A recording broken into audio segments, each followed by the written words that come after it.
पाक अमरीका ताल्लुकात में नई जहत। वज़ीर-ए-आज़म शहबाज शरीफ और अमरीकी सदर डोनाल्ड ट्रंप की आज रात 1:30 बजे मुलाकात तय। व्हाइट हाउस ने शेड्यूल जारी कर दिया। फील्ड मार्शल सईद आसिम मुनीर और नायब वज़ीर-ए-आज़म इसहाक डार भी मुलाकात में शरीक होंगे। मुलाकात में आलमी और इलाकाई उमूर पर बातचीत होगी। गजा और अफगानिस्तान समेत अहम उमूर ज़ेर बहस आएंगे। पाक सऊदी दिफाई मुआहिदा भी बातचीत का हिस्सा होगा। पाक भारत जंग और पाकिस्तान में सैलाब की तबाहकारियों पर तबादला ख्याल होगा। पाक अमरीका ताल्लुकात, ट्रेड डील और खित्ते की सूरत हाल पर गौर होगा। वज़ीर-ए-आज़म शहबाज शरीफ अमरीकी सदर डोनाल्ड ट्रंप को दौरा पाकिस्तान की बाज़ाब्ता दावत देंगे।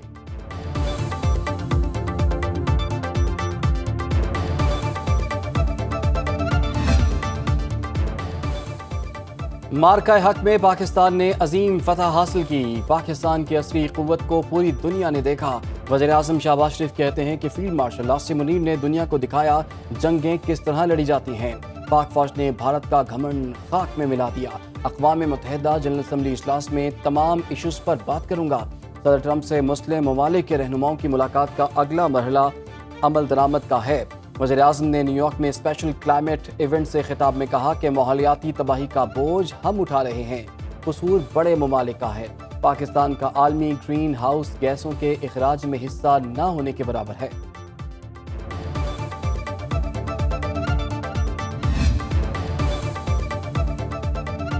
वज़ीर-ए-आज़म शहबाज शरीफ से बांग्लादेश के chief adviser doctor Muhammad Yunus की मुलाकात। तिजारत, इलाकाई ताउन और दो तरफ़ा ताल्लुकात को बढ़ाने पर तबादले ख्याल। शहबाज शरीफ ने कहा कि डॉक्टर मोहम्मद यूनुस से मुलाकात बहुत अच्छी रही। पाक बांग्लादेश ताल्लुकात बहुत आगे लेकर जाएंगे। वज़ीर-ए-आज़म शहबाज शरीफ से बिल गेट्स भी मिले। सेहत और डिजिटल तब्दीली के लिए मिलकर काम करने पर इत्तफाक। शहबाज शरीफ का सैलाब मुतासरीन के लिए गेट्स फाउंडेशन के फराख दिलाना अतिये पर इजहार तशक्कुर। वज़ीर-ए-आज़म ने पाकिस्तान में पोलियो के खात्मे के लिए मुआवनत और खिदमात को भी सराहा।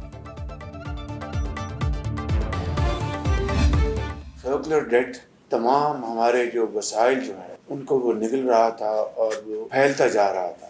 जिस तरीके से इस इशू को टैकल किया गया है वो एक बहुत बड़ी कामयाबी है। इसमें फील्ड मार्शल सईद आसिम मुनीर की बिहाइंड द सीन बेपनाह उनकी सपोर्ट थी। तो ये तमाम चीज़ें मिलकर अल्हम्दुलिल्लाह ये कामयाबी आपको हासिल हुई है। बिजली के गर्दिशी कर्जे से निमटना बहुत बड़ी कामयाबी है। वज़ीर-ए-आज़म शहबाज शरीफ का गर्दिशी कर्जे के खात्मे के लिए मंसूबे की इफ्तिताही तकरीब से खिताब। कहा, गर्दिशी कर्ज तमाम वसाइल को निगल रहा था। फील्ड मार्शल आसिम मुनीर ने गर्दिशी कर्जे से निमटने के लिए अहम किरदार अदा किया। टास्क फोर्स ने IPPs के साथ कामयाब मुज़ाकरात किए। लाइन लॉसेस भी बड़ा चैलेंज, अगले मरहले में इस पर तवज्जो दी जाए। MD IMF ने पाकिस्तान की मुआशी बेहतरी की तारीफ की। वज़ीर ख़ज़ाना मोहम्मद औरंगज़ेब ने कहा कि गर्दिशी कर्ज के खात्मे की स्कीम अहम संग मील है। वज़ीर तवानाई अवैस लखारी ने कहा कि स्कीम के तहत आइंदा 6 साल में गर्दिशी कर्जे से निजात हासिल कर लेंगे।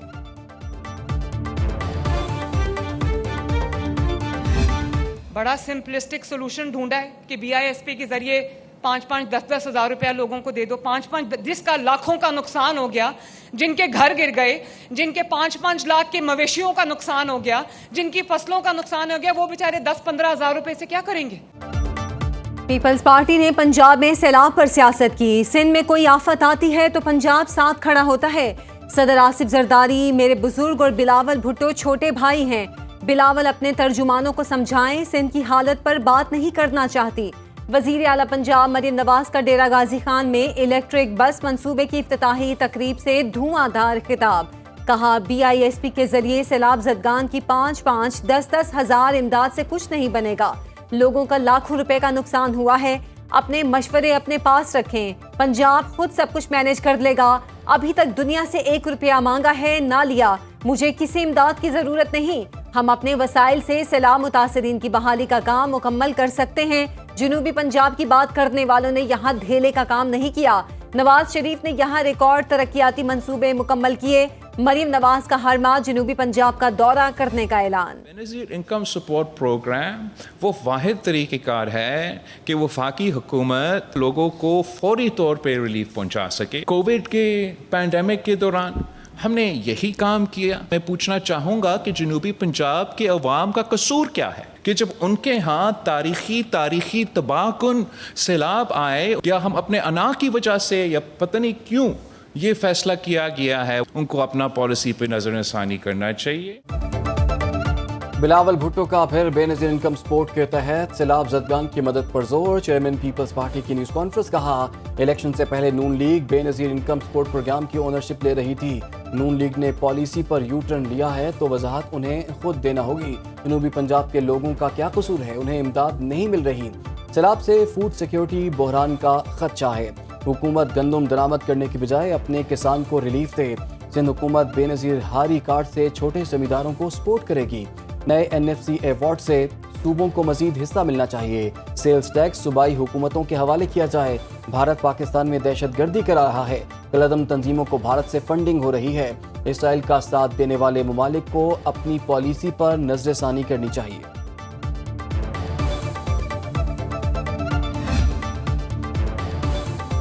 IMF جائزہ مشن مذاکرات کے لیے پاکستان پہنچ گیا. قرض پروگرام کی اگلی قسط کے لیے ابتدائی بات چیت آج ہوگی.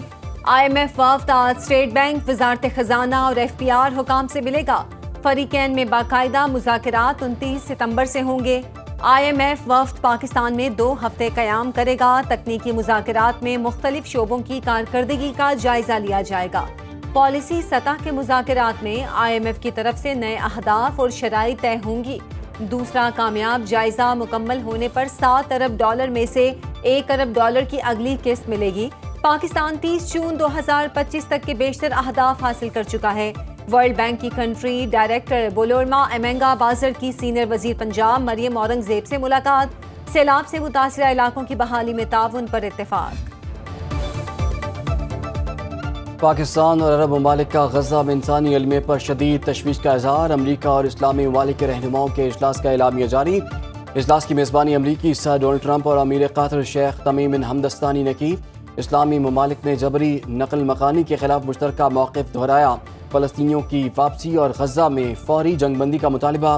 امن کے لیے صدر ٹرمپ کی قیادت کو اہم قرار دیا گیا. شرکاء نے مغربی کنارے اور مقامات مقدسہ کے استحکام کو یقینی بنانے پر زور دیا.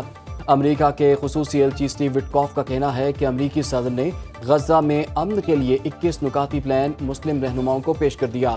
صدر ٹرمپ چند روز میں غزہ بریک تھرو کا اعلان کریں گے.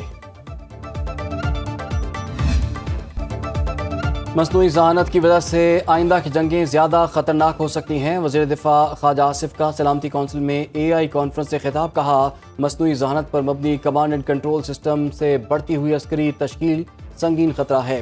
پاکستان نے رواں سال اپنی پہلی مصنوعی ذہانت پالیسی بنائی. بھارت کے ساتھ حالیہ کشیدگی کے دوران بھاری اسلحے کا استعمال کیا گیا. ایک ایٹمی طاقت نے دوسری ایٹمی طاقت پر تیز رفتار میزائل اور کروز داغے. AI کے استعمال سے سفارتکاری کا راستہ محدود ہو جاتا ہے. اقوام متحدہ کے چارٹر کے تحت مصنوعی ذہانت کا امن کے لیے استعمال ہونا چاہیے. وزیر مملکت برائے کرپٹو اور بلاک چین بلال بن ثاقب نے کہا کہ آرٹیفیشل انٹیلیجنس ترقی پذیر ممالک کے لیے کامیابی کی ضمانت ہے.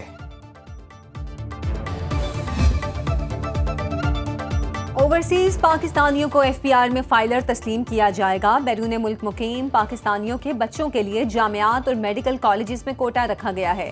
نائب وزیر اعظم اسحاق ڈار کا نیو یارک کانسلیٹ جنرل میں نئے سروس ایریا کی افتتاحی تقریب سے خطاب. کہا اوورسیز کی جائیداد کے تنازعات کے لیے خصوصی عدالتیں قائم کی جا رہی ہیں. بیرون ملک مشنز کا مقصد اوورسیز پاکستانیوں کو بہترین خدمات کی فراہمی ہے.